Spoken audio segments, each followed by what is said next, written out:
Naaalala mo pa ba ang mga pangako? Noong wala ka pang hawak na kapangyarihan, noong ang tama at mali tila malinaw, at hindi sinusukat sa kapakinabangan. May mga salitang madaling bitawan kapag wala pang kailangang panindigan. Pero kapag nasa gitna ka na ng unos, doon nasusukat ang tunay na dahilan.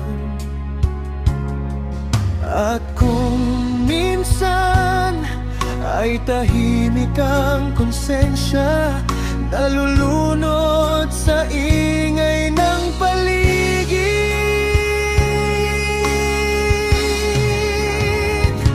Kumusta ka na, Pia?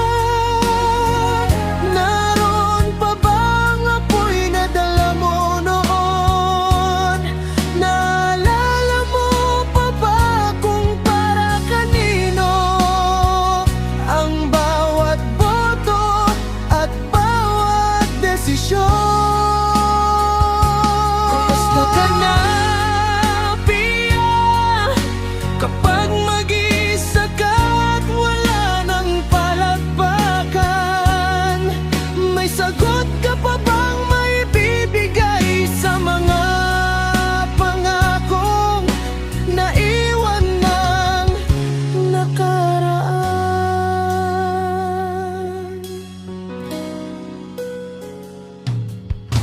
Mahirap ngang manatiling matuwid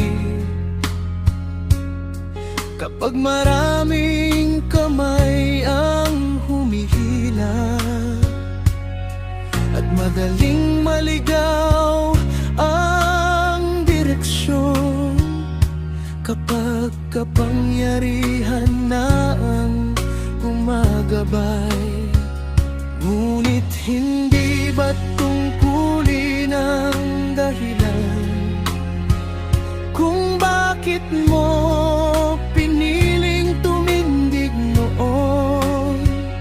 Hindi para sa pangalan o katungkulan, kundi para sa bayang umaasang may tutugon.